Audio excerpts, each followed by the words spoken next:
He found her broken and lost in the dust, just a girl barely clinging to life.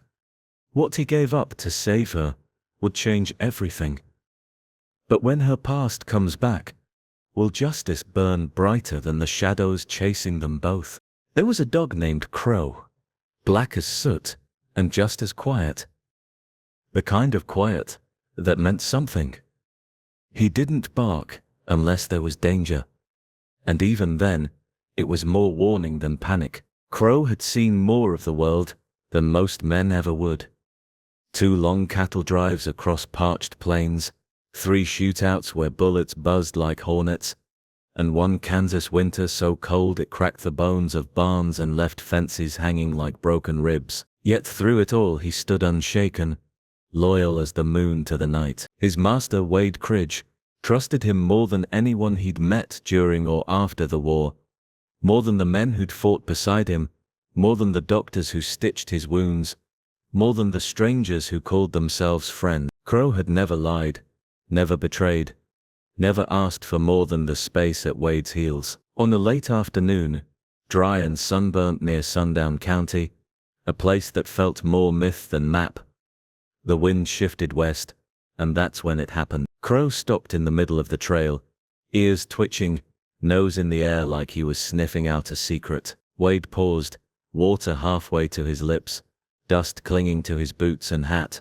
the sun already cruel overhead. He knew that look. Crow only broke pace when something was wrong. Without a sound, the dog bolted into the desert, past cactus thorns and hardpan earth, his shadow swallowed by the brightness. Wade clicked his tongue and urged his horse, the mare, to follow. The land stretched endless and lonely, full of things forgotten, old fence posts not tied to any ranch, rusted wire tangled with bone, a boot half buried in the sand like someone had walked out of it and vanished. The world out here wasn't made for kindness, it was made of what got left behind. Then Crow stopped again, sudden and sharp. Wade dismounted carefully, boots sinking into dust, still holding the cold of morning, though the sun now pressed like a curse. That's when they saw her. She was curled up like something trying to disappear, half covered in dirt beneath a boulder, like the earth itself was trying to keep her hidden. Her skin looked like ash, her lips cracked and dry, her hair knotted with blood and dust. What remained of her dress clung to her like old memory, torn blue once, now shredded by wind and thorn, as if the desert itself had tried to erase her. Wade didn't say a word. He crouched low, reached out, and laid the back of his hand near her mouth. There was breath, faint, papery, but that was enough. Crow didn't move, he just stared, guarding something neither of them understood yet. Wade lifted his canteen and tilted it gently to her lips. She swallowed once, then coughed, a sound like dust trying to speak. She tried to move, but her limbs wouldn't listen. Her eyes fluttered, but they didn't open. Carefully, Wade hoisted her onto his saddle. Her body was limp, light like something hollowed out by pain. He tied her in place, climbed up behind her, and turned toward the hills, toward an old shack no one had touched since the spring rains had broken its roof. It wasn't much, but it was better than leaving her for the buzzard. As they rode, the girl's head bobbed with the movement, arms dangling like ropes. Crow ran ahead, pausing every few feet, making sure they followed. He moved like he knew she mattered, like he understood she wasn't just another lost thing in the desert. By the time the shack came into view, hidden behind cottonwoods, door hanging from one rusted hinge, the sky had begun to bruise with dusk. Wade set her down on the cot, tore strips from his own shirt to make bandages, and poured whiskey into her wound. She didn't wake, but her body flinched at the sting. He cleaned her feet, picked out the brambles, saw the torn ankles and ribs sharp enough to count. Someone had left her to die, or hunted her like prey. He didn't ask which, he didn't ask anything. That night, he slept by the hearth, rifle across his lap, eyes half open. Crow curled beside her cot, head on his paws, watching her breathe like it was the only thing in the world that mattered. And maybe it was. 2 days passed like that, quiet and unsure. Then finally, she opened her eyes, green, not pale but deep like moss on stone. She didn't speak at first, just looked at Wade with a kind of tired knowing. He offered her water. She drank in silence. "Do you know where you are?" he asked. Her lips parted. "No." He waited, Your name? She swallowed. Don't know, a lie, maybe, or maybe a wound so deep she'd forgotten herself. Wade didn't push. He'd learned long ago that lies from broken people were worth listening to. You got a mark?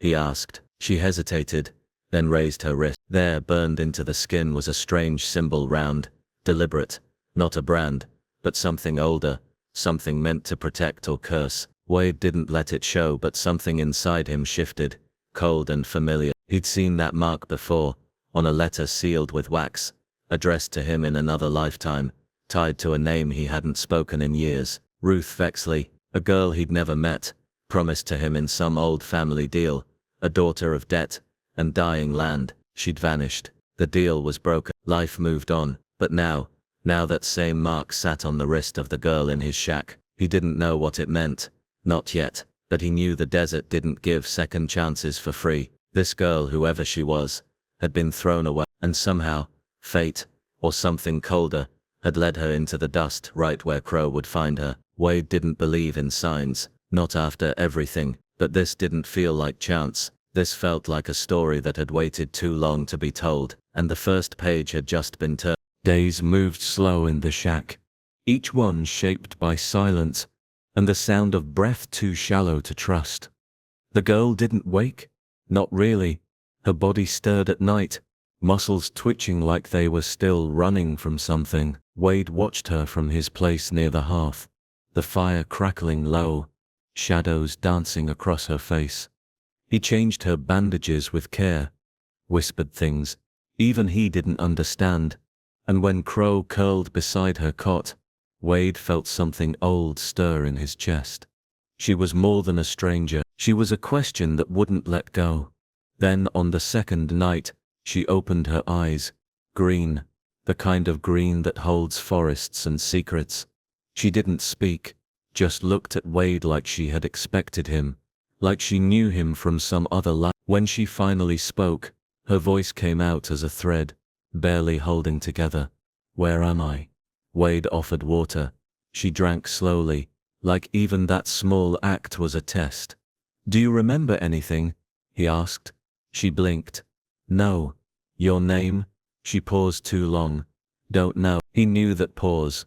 He'd heard it from soldiers dying in fields, from women who'd crawled out of burning towns. Sometimes it meant trauma, sometimes it meant a lie you needed to believe. But this girl, she wasn't lying to fool him, she was lying to protect something fragile. Wade let it go. He didn't push. Not yet. Then she lifted her arm, slow and deliberate, and showed him her wrist. The skin was scarred in a strange circle, burnt, not by accident, but made on purpose. A mark, a symbol, not cattle, not criminal. Older than that. Wade's breath caught.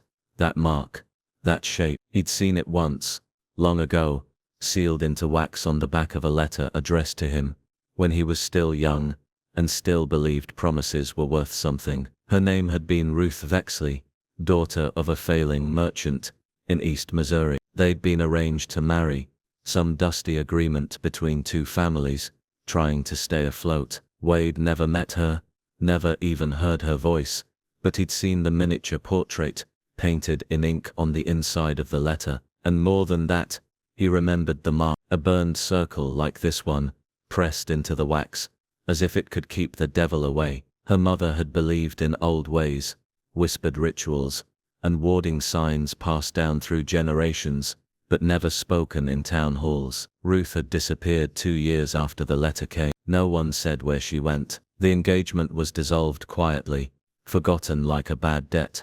Wade never thought about her again until now. Now that same symbol lived on the wrist of the girl in his shack, the one who didn't know her name, who flinched in her sleep, who looked at Crow like he was more familiar than the sun. He didn't tell her what he saw, not yet, but something changed in him, deep down. The girl's healing was slow but steady. She slept more than she spoke, eyes flickering beneath her lids, as though dreams were chasing her. Sometimes she cried out, not in words, but in broken pieces of sound that might have been names, or memories, or prayer. Wade cleaned her wounds, brought water from the creek, boiled it over the hearth, and patched the roof so the wind wouldn't howl so loud. Crow stayed close to her, never wandering far, like he understood something sacred had passed between them. On the 5th morning, Wade handed her his old shirt, too big but clean, and a belt to hold it together. She dressed in silence,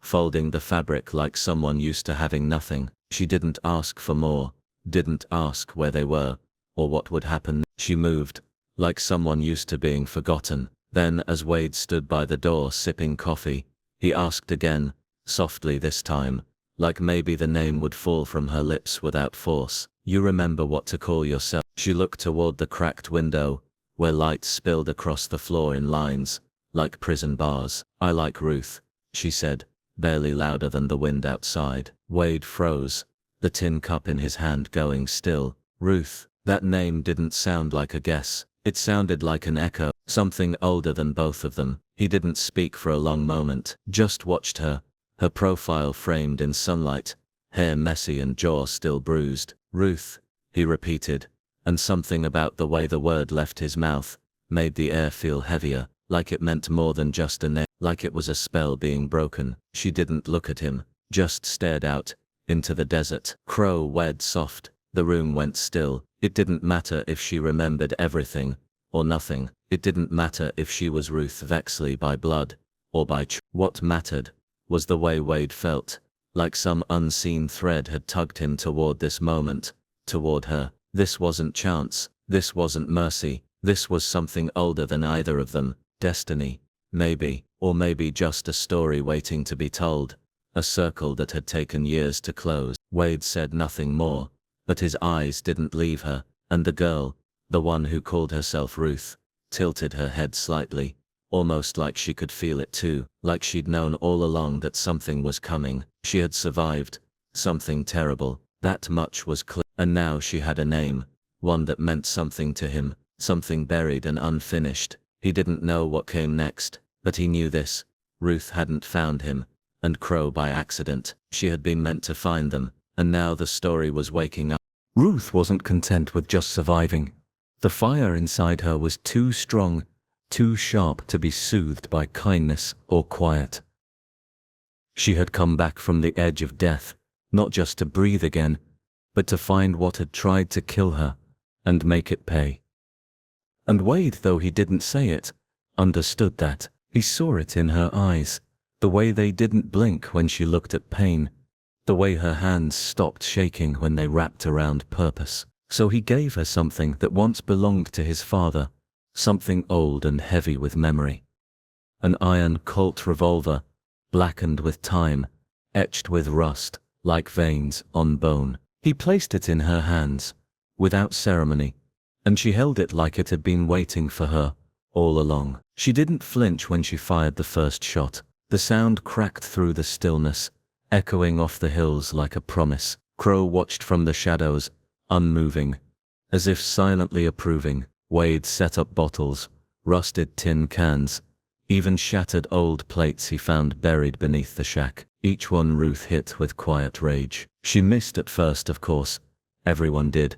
But it didn't take long. By the second day, she was striking the smallest targets at 20 paces. Her breath was steady, her shoulders still. She didn't smile when she hit the mark. She didn't cheer. She just loaded the next round, and kept going, as if training was the only thing keeping her bones from breaking again. Wade adjusted her grip sometimes, murmured advice when her stance got lazy, but mostly, he just stood beside her, watching a ghost come back to life with each pull of the trigger. And in the still hours between shooting and silence, Ruth would sit near the fire, cleaning the gun with a carefulness that almost looked like prayer. She took it apart piece by piece, until she knew it better than her own reflection. Wade gave her his coat too, his old one from Texas, stitched and faded, the sleeves too long, the collar too wide, but she wore it like armor. She started walking differently, like someone who didn't expect to be knocked down again. Crow never left her side,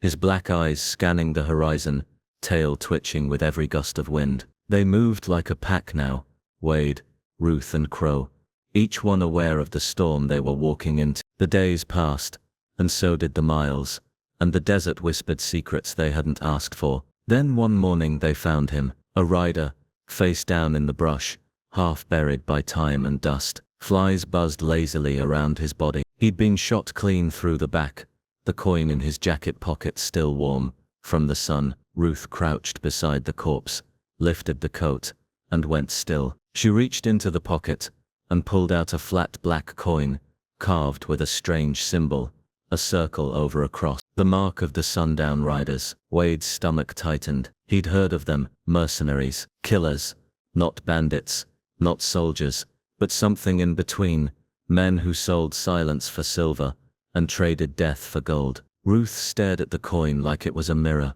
She remembered. Wade could see it in her hands, the way they didn't shake anymore, the way her jaw locked like she was trying not to scream. He was one of them, she said, her voice low and cold. You remember? Wade asked, though he didn't really need to. She nodded. One. I remember the one who gave me to them. Her eyes didn't blink, her face didn't break. Wade's breath caught in his chest. Who? He asked gently. My father, she said. The words dropped into the dust like stones, and Crow growled softly. There were no tears in her eye, no crack in her voice, just truth, sharp and final. Wade didn't speak, he didn't need to. They both knew what came next, the reckoning, not for revenge's sake alone, but because the world needed to answer for what it had done to girls like her. Ruth wasn't lost anymore. She wasn't hollow. She was full now, of pain, of purpose, of a fire that burned cleaner than hate. That night, she practiced with the revolver, until her hands were blistered, and her arms ached. Wade offered her oil for the gun, and whiskey for the sting. She took both without a word. At dawn she was ready. Not healed, not whole, but ready. They left the body where it fell. No burial, no prayers. Some men didn't earn either. As they rode away from the brush and bone, Ruth turned in the saddle and looked back only once, not in sorrow, but in warning. Wade watched her and knew this wasn't just about finding answers, it was about rewriting the rules. Ruth didn't want justice from a law that had never protected her. She wanted her own kind of justice, the kind that didn't ask permission, the kind that bled. Wade didn't argue, he didn't try to stop her. He'd seen the world break people in worse ways, and leave them behind like trash. But Ruth, she had clawed her way out of that grave, and now she carried the weight of every girl who hadn't made it. She wasn't just learning to shoot, she was learning to remember, and remembering was the first step toward becoming something more than what the world had allowed. Wade saddled up beside her, rifle across his lap. Crow trotted ahead, his head low, ears twitching with each shift in the wind. They didn't speak as they rode. The silence between them wasn't empty, it was full of everything unsaid. The road ahead wasn't a straight one, but Ruth had already chosen her path. She wouldn't stop until the coin's circle burned out of the world completely. The girl who once lay broken beneath a boulder was, in her place rode someone new, someone dangerous, someone who didn't just want to survive. She wanted to make sure no one else had to crawl through hell just to be heard, and with every step her boots touched the ground, the world felt a little less safe for the men who had made her bleed. The trail they followed wasn't marked on any map, but Ruth didn't need directions, only a feeling, a shadow in her bones that pulled her forward like gravity. The wind grew sharp the deeper they rode into the cliffs, where the sun barely reached, and the rocks carved shapes like broken teeth. Crow ran ahead, silent and alert, every step measured like he expected death around every corner. Wade rode close behind Ruth, watching the way her coat snapped in the wind, how her hand never strayed far from the Colt on her hip. She wasn't the girl they'd found half buried in the desert anymore. She moved with a purpose that turned the dust beneath her boots into ash. They found the camp just as the sun dipped low, shadows thick as oil. It wasn't hidden. These men weren't afraid, that was their mistake. Smoke curled from a fire at the center, flames licking up toward the stars, casting long flickering shapes across the cliff walls. 6 men sat around it, laughing low, passing a bottle. 2 women were chained near the edge, gaunt and barefoot, their eyes empty, their skin bruised like old fruit. A wagon sat nearby, one wheel cracked, the canvas stained with something that didn't need naming. Ruth didn't hesitate. She stepped into the firelight without a sound, the Colt already drawn. The first shot dropped a man before he even turned his head. The second barely made it to his feet. Chaos erupted.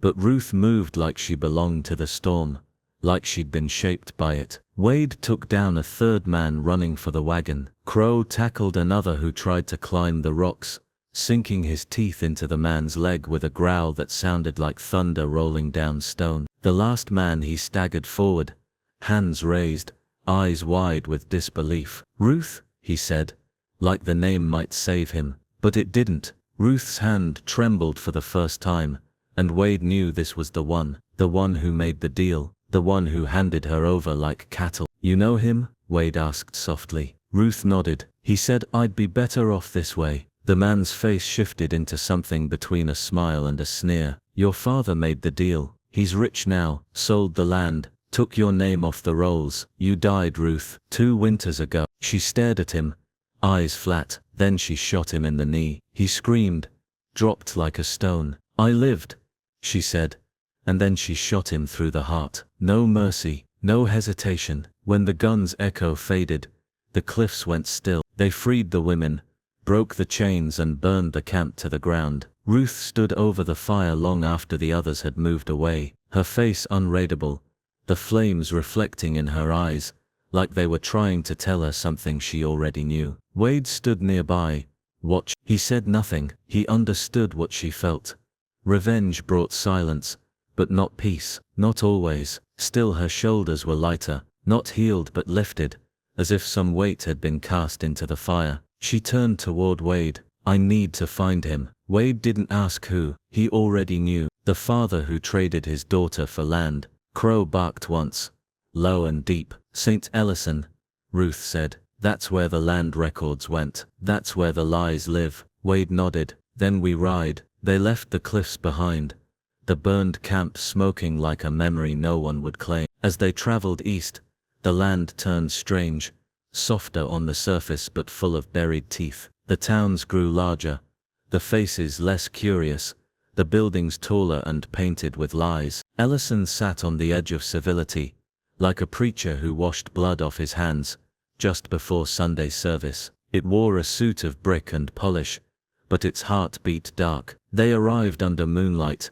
horses tied outside the sycamores half a mile out. Ruth walked ahead, no bonnet, no gloves, letting the wind whip her hair back like a flag. Wade followed, rifle across his back. Crow paced beside them, low to the ground, quiet but coiled. They didn't go to the saloon, didn't stop at the inn. They went straight to the courthouse, locked of course. Ruth drew her Colt and shot the lock clean off. Wade raised an eyebrow, subtle. She didn't answer. Inside, the building smelled of mildew and old ink, like secrets soaked into the wood. Ruth moved straight to the deed room, pried open drawers, flipped through records with a speed that said she knew exactly what she was looking for. She found it, held it up. "Here," she said. Wade took the paper. It was a deed land, once owned by Jameson Vexley, sold to a man named Matthias Templeton, 6 months after Ruth vanished. Signed, sealed, notarized with a symbol Wade hadn't seen in years,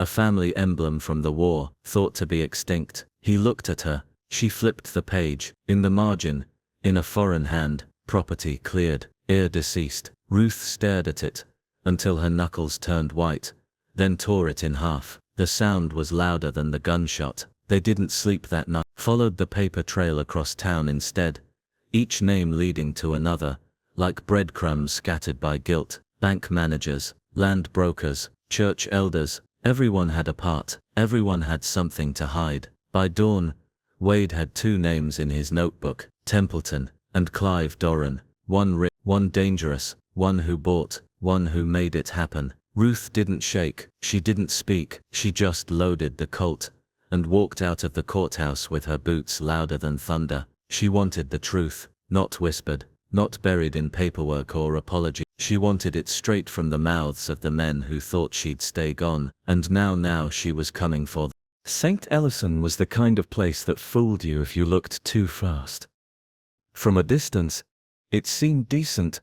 Brick buildings standing tall, glass windows washed clean, people dressed neat, with quiet smiles. But Wade had seen war, and Ruth had lived something worse, and they both knew that anything too polished was probably hiding blood underneath.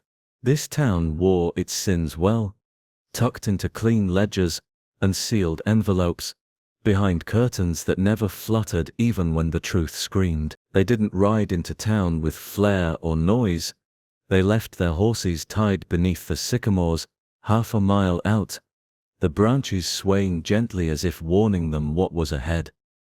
Ruth walked at the front, her coat long, her boots loud on the stone, her eyes sharper than any blade. Wade followed, rifle slung over one shoulder, and Crow walked between them, silent but alert. They didn't speak, there was nothing left to say. The courthouse stood at the center like a priest over a grave, tall, proud, and already lying. Ruth didn't hesitate. She stepped forward, pulled the Colt from her side, and shot the lock clean off the door. The sound echoed down the streets like thunder, but no one came running. In St. Ellison, people didn't ask questions, they just shut their blinds. Inside, the air smelled of mildew and secrets, paper and old sweat and dust that hadn't moved in years. Ruth walked straight to the deed office, drawers stacked high with property records, titles, and the lies people called law. She yanked them open one by one,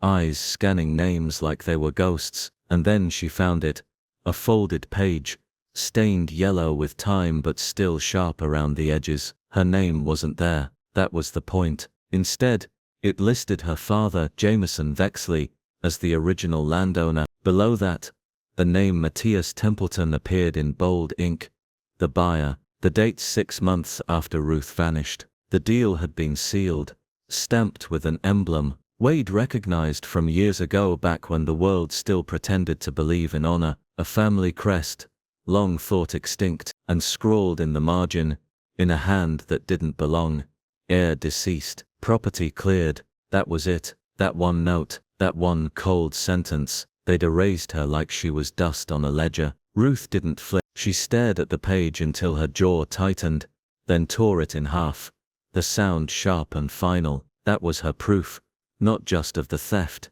but of the lie, the betrayal, the price placed on her silence. Wade watched her and said nothing. He knew this wasn't over. That night, they followed the paper trail through town, one step at a time. A banker who said too little, a land broker who stammered when he saw her eye. Each lead narrowed the truth like a funnel, and at the end of it stood two names: Clive Doran, who had arranged the deal, and Matthias Templeton, who had signed it. Ruth didn't sleep, she didn't blink. She walked to the brothel where Doran hid behind red curtains, and girls too young to know the full shape of danger. She told the doorman her name, Vexley's daughter, that was all. The word hit like a hammer. Doran appeared minutes later, too clean, too smug, his boots polished, his teeth too white. Didn't expect to see you standing, he said.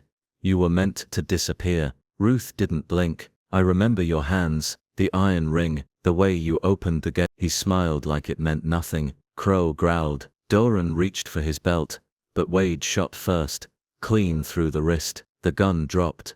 Doran screamed. Ruth stepped in, slammed the Colt into his knee. He dropped again, louder this time. You'll take me to Templeton, she said, and he did. They dragged him through the streets like a sack of rot. The mansion sat high above the town, all velvet windows and cold stone, built on the bones of people like Ruth. The butler opened the door and turned pale when he saw them. Tell him, Ruth said, and Doran, teeth clenched in pain, whispered, she's here. Templeton appeared minutes later, dressed like he thought power still fit him. His hair was white, his eyes hollow. When he saw Ruth, he didn't pretend not to know her. You were a child.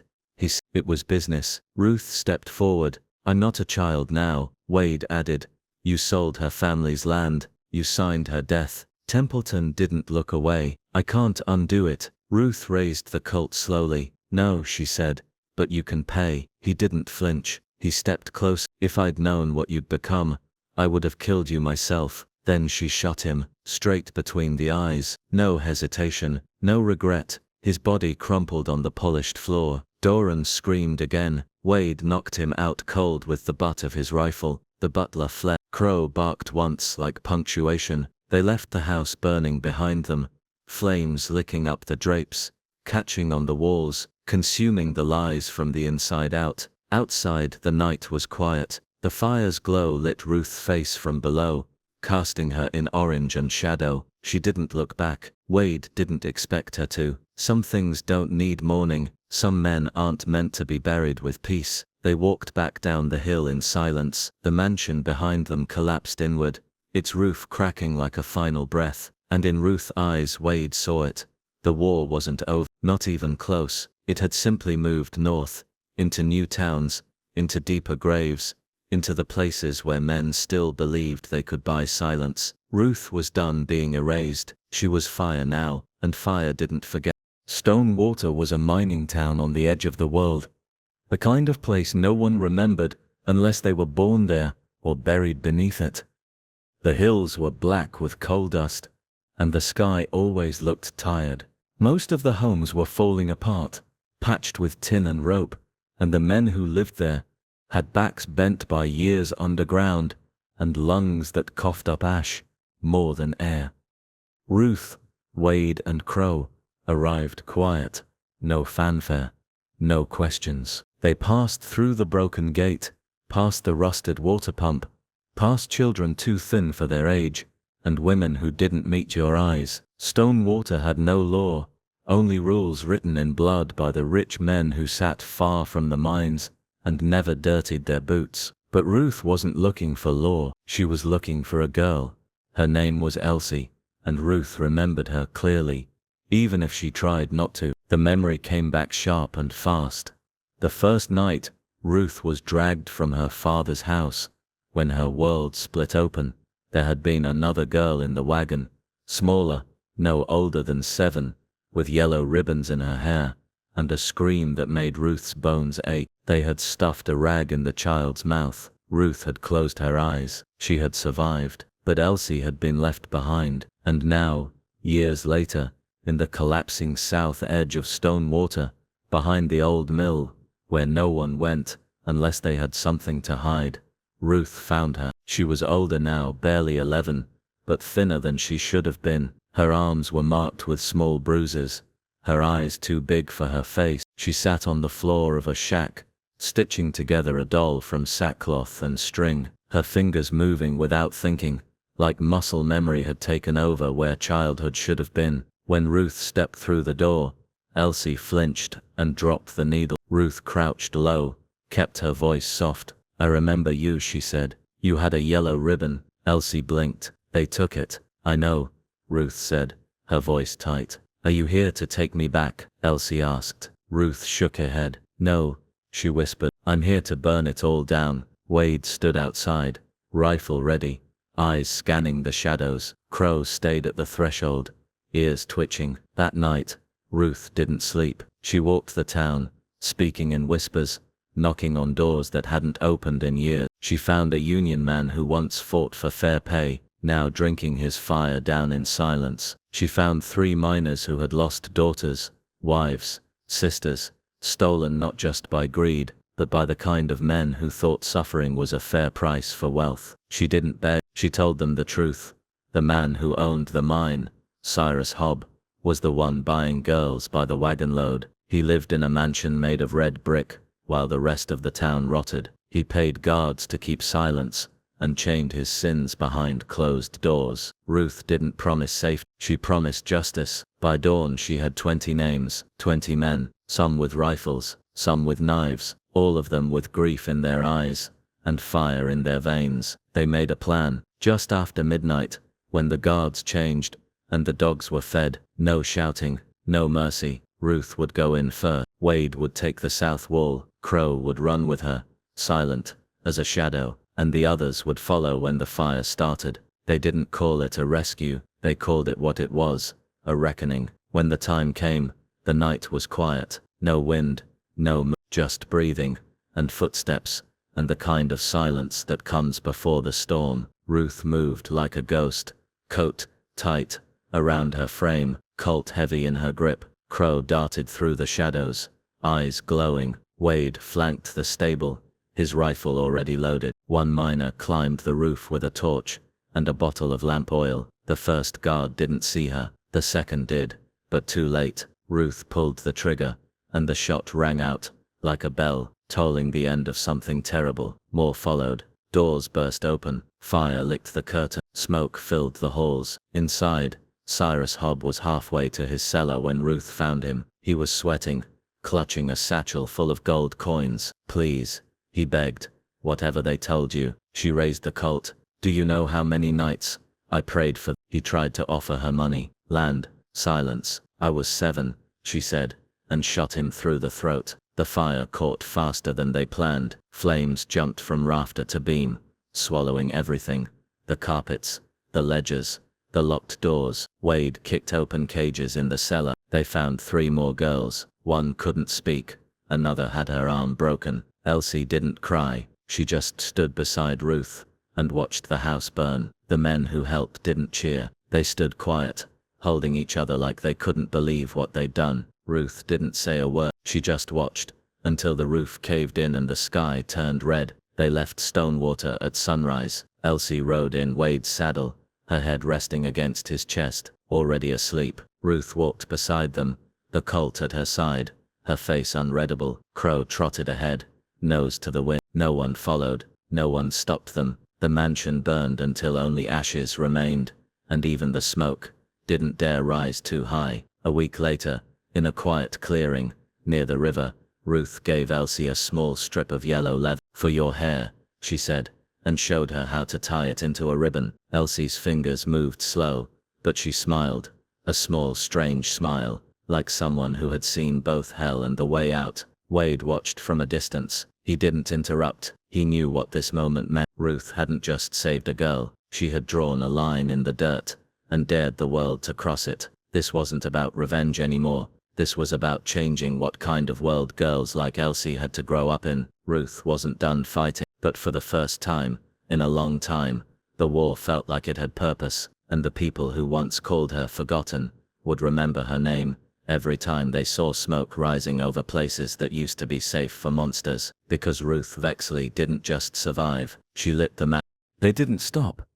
After Stonewater burned and silence was broken, Ruth, Wade, Elsie and Crow kept riding. Not because they had to, but because there were still places where girls disappeared, and no one asked why. Places where justice had been buried too deep and too long. They moved through towns that had forgotten themselves, where children slept under broken roofs and widows sat on porches waiting for ghosts. Some towns had no names, some weren't even on maps anymore. But each time they passed through, something changed. Ruth didn't talk much, but her presence said enough. A girl with a gun on her hip and fire in her eyes didn't need speeches. She was the kind of story people whispered to each other at night, the kind that made you check the lock twice and teach your daughter to shoot before she could read. Elsie rode close, always watching. She was quiet, but not because she was scared. She was learning how to track a man by his footprints, how to listen to the wind, how to breathe slow before pulling the trigger. Ruth taught her how to fight, but also how to protect not just her body, but her mind, her spirit, her will. Surviving isn't the end, Ruth told her once, as they sat beside a campfire under an eye heavy with stars. It's just the beginning of making sure no one else has to survive the same way. Wade was there too, always a few steps behind or ahead, depending on what was needed. He didn't lead, he didn't follow, he built things quietly, patched boots, wrote names in his notebook, whispered to broken men and angry women. He found old war buddies, outlaws with morals, grieving mothers who still remembered how to load a rifle. He didn't call it a movement, he called it a promise, a slow fire, and they called it the ash mark for the scar on Ruth's wrist, for everything burned but not broken, for the ones who rose from fire instead of dying in it. Crow, aged, his muzzle turning gray, but he still walked at Ruth's side like he'd been born to guard the world that tried to kill her. And the world, it kept changing. They left messages in tree hollows, in stitched fabric and stacked stones, marks only the right people would understand, safe houses, allies, warnings, a network spread without borders, without generals, just names and hearts that refused to stay quiet. One spring evening, as the wind moved gently across the wheat fields, and the sky turned orange like it was bleeding, Ruth stood on the edge of a small hill. Below her, the cabin they had rebuilt from ruins stood peaceful, smoke rising from its chimney. Elsie picked wildflowers near the fence, a blade on her hip, and a yellow ribbon tied in her hair, like the past hadn't touched her. Crow lay in the shade, tail flicking once, watching it all like he always had. Wade leaned against the porch rail polishing a rifle, boots dusty and worn. Ruth stood still for a long time, then she said, "You ever wonder what would have happened if I'd stayed dead?" Wade didn't answer right away. He looked out across the field, where crows circled far off in the distance. Then he said, "No." Ruth turned slightly, not to argue but to listen. "Why not?" she asked. Wade looked at her, really looked at her. "Because you didn't," he said,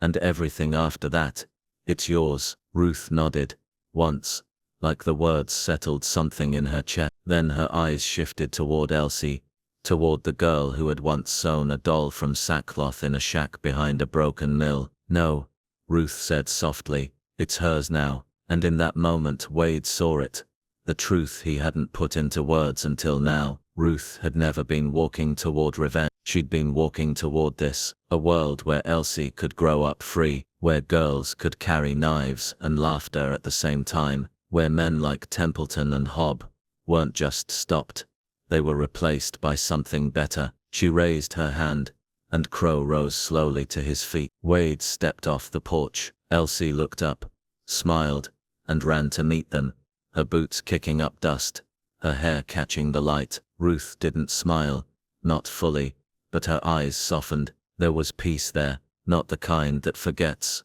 but the kind that accepts, the kind that says, "I made it through and I'm still here." They walked forward together, Ruth, Wade, Elsie and Crow, leaving behind the cabin, the firelight, the fields that had finally grown quiet. They didn't look back, not because the past was gone, but because they had taken what they needed from it, the pain, the memory, the purpose. Ahead of them lay more towns, more names, more girls like Elsie, waiting to be found, waiting to be taught that the world could be different. Ruth had started a war, but what she'd built was bigger than that. It was a movement, a legacy, a future made from fire and forgiveness, from scars that no longer bled. And somewhere beyond the hills, the world shifted, just a little, just enough, because the land didn't change, but the people walking it did. That was enough. That was the ending Ruth chose, and she never looked back.